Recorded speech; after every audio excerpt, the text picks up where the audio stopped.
Hey everyone, welcome to another Modern Deck Tech. Today, Temur Shredder Delver.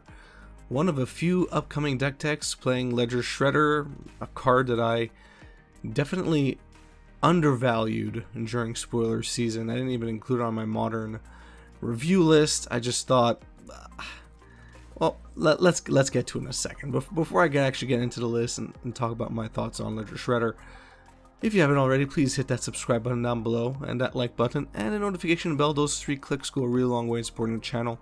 I would really appreciate your support today.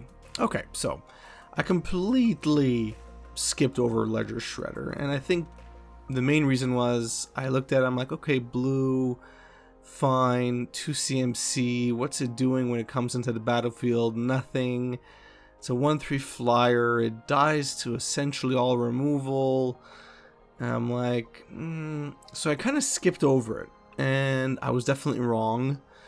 It's rare, actually, in my Modern reviews, but I was definitely wrong in not even including it in a maybe list.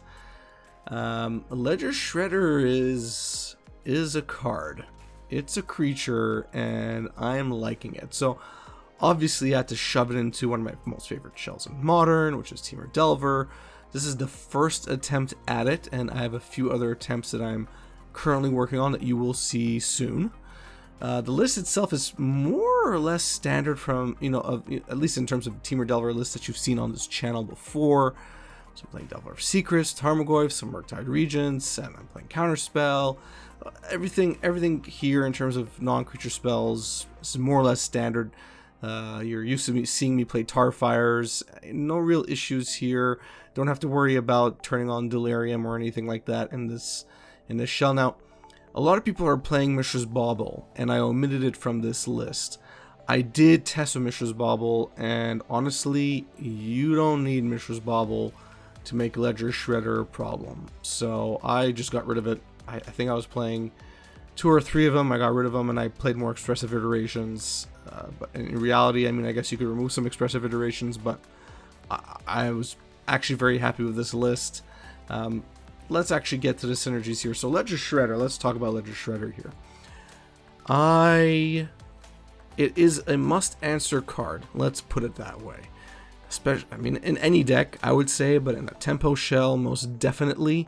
This is a card that lets you filter out your hand, draw cards, put cards into the graveyard, not the worst thing in a tempo shell, and it makes itself bigger. So, it gets out of bolt range after the first connive trigger, and after that it just gets worse and worse and worse.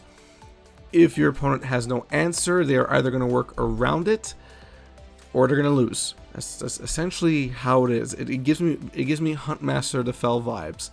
When Huntmaster of the Fells, which you all know if you've been watching my content long enough, I have a very special place in my heart for Huntmaster of the Fells. I love that card, and it's the same effect. When it hits the battlefield, your opponents play differently. They try not to play 2 spells, or they try not to play one spell. They space it out. It's exactly what you want them to do. You want them to work around your cards, not the other way around. Ledger Shredder does exactly that. I've seen my opponents not play 2 spells, even though they have mana up. They space it out. Perfect. It's perfect. You could take advantage of that. In terms of the cards that you're playing to help, get connive triggers as often as possible, especially in this shell, you're playing a ton of cheap spells. So it's really easy for you to cast a Consider, a Serum Visions in the same turn, or a Lightning Bolt, whatever it is. Really not hard for you yourself to trigger Ledger Shredder, but your opponent's going to be doing enough Ledger Shredder triggers, and they're going to undervalue it in many ways. They're going to think of, oh, it's a rare from the new set, whatever. Yeah, that's where they're going to lose, because Ledger Shredder is going to become like a 4/6, and then it's just going to wreak havoc on your opponent. So I had a lot of fun with it. I think this is going to be a mainstay in a lot of my Delver lists, or my tempo lists. Yeah, there's more that I'm working on that you're going to see soon, but I was just super happy with Ledger Shredder and super impressed, and shame on me for missing it. In terms of the matchups, I mean, okay, if I'm not playing Ledger Shredder, I'm playing some other creature in this place. Maybe I'm playing for Ragavans, or I'm playing DRC. So in terms of changing the matchups overall felt pretty even or favored to me, at least with this particular Temur Delver list. The only unfavorite matchup was Control, but that's just my experience with the play testing. You know, I try to be honest. Well, I am honest with all my deck techs in the matchup, so I'm just telling you what I dealt with when I was playing with this list. But everything else felt pretty solid. I was really, really happy, and Ledger Shredder just shined. He really, really did. So you see all the matchups up on your screen now. That's basically how it's going to be. Now, usually I have matchups that I post up today, but I'm not doing that anymore. Well, at least I'm trying not to do that. I'm going to try something else. I'm going to actually show you a matchup right now in this deck tech. So let's get going. Okay, so here we go. Game 1. Playing against an interesting deck. You're about to see it. Our opening hand is pretty good here. Oh, turn 1 Delver is always nice, even if it eats removal. And it does its flipperoo. Swing in for 3. It resolves. And let's just slam down Ledger Shredder here. I think this is good. Decent start.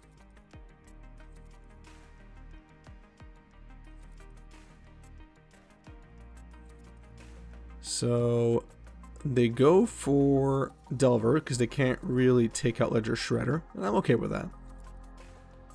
I'm perfectly fine with that. Delver on top?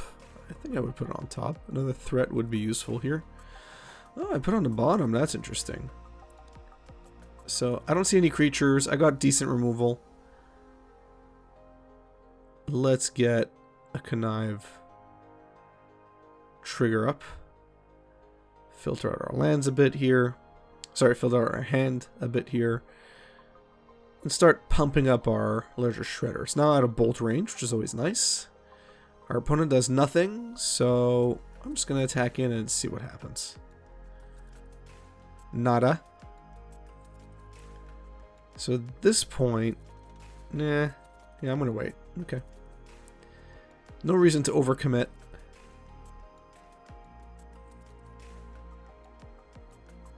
Sure. No problem.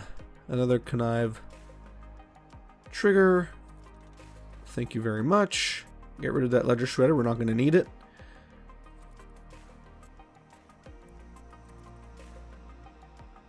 Let's see what they got in store for us. Prismatic Ending is going to do nothing. And now we can cast our Murktide as well. It looks like I'm going to go a bit greedy here. Okay, we definitely don't want that. We've got another Opt. Ooh. Well, I'm not really afraid of anything being countered, so let's see how much of a rush I am here to end the game. Yeah, okay. That's what I thought. So play Murktide Regent, get it nice and juicy, and then pump up our Ledger Shredder as well. And they got another Murktide, don't need it. And let's start hitting face. I am happy with my 4/6. Oh, Fires of Invention, and they cast a Supreme Verdict. Well, okay, not so great, but I guess that's a thing. At least we have Counterspell now. They are at 6, so yeah, okay, that's not gonna happen. They are at 6, so if Delver flips, we win, assuming they have no counter for Delver here. Yeah, that's not going to be enough. It's wishful thinking. Delver flips. Beautiful. So, it's a... Okay, no, they said goodbye. Okay, gotcha. They probably knew they were going to be in bolt range, and it was GG. So, as you can see here, I was still playing with 4 Mishra's Baubles in this deck, and we already have pretty good flip rate on Delver, but you really don't need them, like, at all. At all. So you can play the list I showed you earlier in this deck tech, or do whatever you want, but you definitely don't need them. So our opponent is definitely mana greedy. Blood Moon's going to be useful here. Destructive Revelry for Fires of Invention. This hand is horrible, horrible, as we would say here in Quebec. Just horrible. Okay, well, this will have to do. We do have a near guaranteed Blood Moon on turn 3. At the very least, we can get green, access to green, which is important.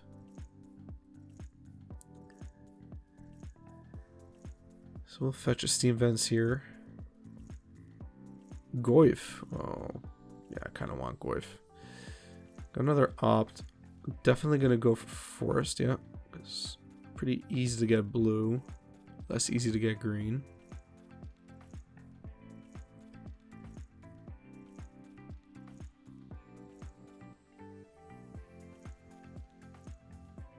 Alright, well, we didn't get our turn 3 Blood Moon, but we're still okay.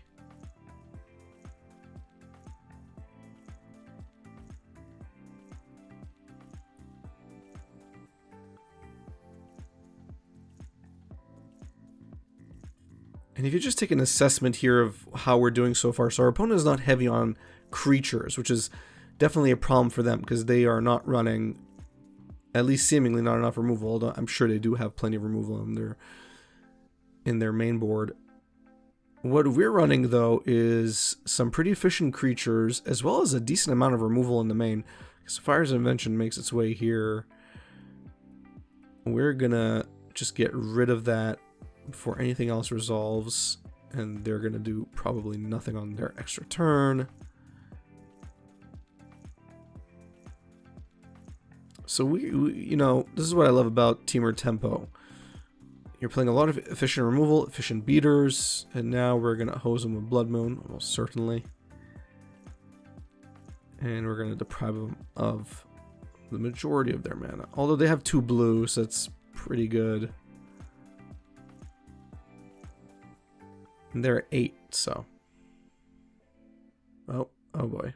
Oh boy. Time Warp. Yep. That 2 blue is definitely gonna do favors for them.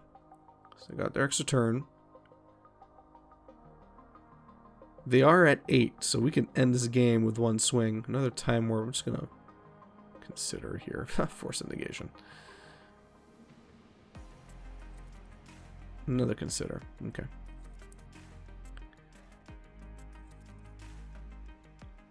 How many more Time Warps you got? I guess is the question. They could also cast another Fires of Invention, which would be unfortunate. They don't. Okay. Oh, uh-oh. Uh-oh. Tap target. Yeah. Alright, well.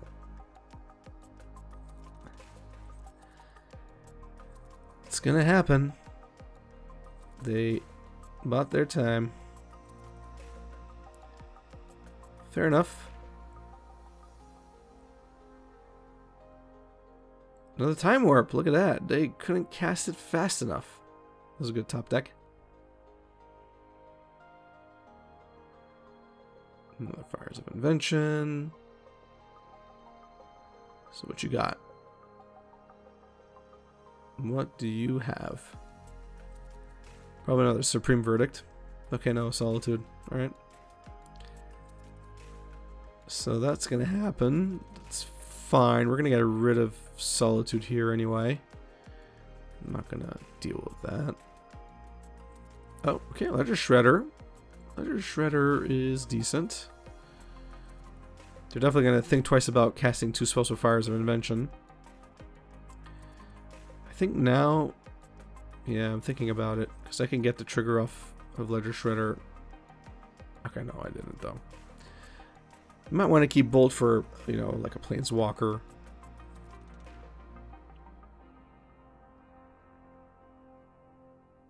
Yeah, like that. I mean, actually, my guess is they're going to bounce Ledger Shredder. That's what I thought. So we'll just Bolt to Fairy. That's fine. I don't really care. What I like about this build is that you don't fully rely on the graveyard. I mean, the graveyard is mostly for Murktide Regent. So when your opponent brings in Graveyard Hate, meh. So I'll bring a Ledger Shredder here. We will bolt to Fairy, connive at the same time. Yeah, get rid of Counterspell there. We're not going to get double blue anytime soon. And see how things go. It's a good thing I didn't get rid of Bolt. Okay, another one. That's fine. Oh, 2 Planeswalkers. That's unfortunate. Second Ledger Shredder. I'm pretty close to conceding, but we can still fight it out. Murktide Regent, definitely not going to happen, but Destructive is good. And we're just going to wait. I mean, we're at 17 life. You can see I was definitely considering concession. But we're not dead yet. Yeah,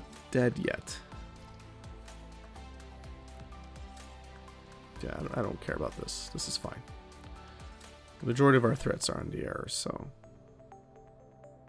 I am unfazed. Sure. Okay. So get our Ledger Shredder. Get rid of Destructive Revelry.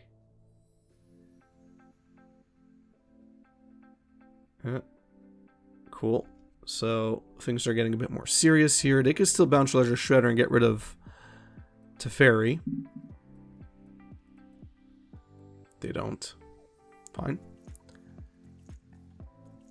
I mean, I'm not blocking, if that's what they think I'm going to do. Goyf is good. Oh, gotta make a decision here. I think we definitely want Expressive Iteration. Yep. Okay. Force of Negation in hand for sure. Yeah, this is the right call. Definitely the right call. And we can play Goyf. Yeah, we're gonna play Goyf. It's a pretty beefy Goyf at the same time. Oh, Bolt. Yeah, gotta keep the Bolt. That's for sure. Because we're about to do this, and we're gonna reveal the Bolt, and it's GG. So we got through it there. We took care of our opponent. And you got to see Ledger Shredder shine. And that's exactly what I want to show you. So, still playing the Protect the Queen strategy here that we normally play with Delver of Secrets or Tarmogoyf. And now we have Ledger Shredder. I am really loving Ledger. I'm telling you, I have a feeling about Ledger Shredder. It's going to be one of those, I don't know. Maybe I am still overvaluing it. Just like I kind of undervalued it too much early on. But I'm really having fun with my Ledger Shredder. It's as you can see, if you don't take care of Ledger Shredder quickly, it becomes a massive problem. It really does. So let me know what you think. Let me know what you think in the comment section down below. Thanks for watching. If you enjoyed this video, please give it a thumbs up. If you enjoy my content in general, please subscribe and hit that notification bell down below. Those few clicks go a really long way in helping others find my content and helps my channel grow. Follow me on Twitter and Facebook, share my content on social media. That also helps others find their way to my videos and spreads the word even further. And of course, if you like making money, check out my Patreon page. The link is in the description of this video. In particular, check out the Patreon Rewards program. Basically works like this. You give me your Patreon dollars every month. I buy and open up sealed product on this channel using those dollars. And I send you back that money at the end of every year in the form of rares and mythics. You get one non-bulk rare or mythic for every consecutive month you've been a patron, and every card is worth anywhere between $3 and $15. But I mean, even if you lowball it at an average of $5 per card, you're at the very least getting your money back, but odds are you're getting even more. There are a lot more details on my Patreon page, so check it out. Thanks, and have a good one.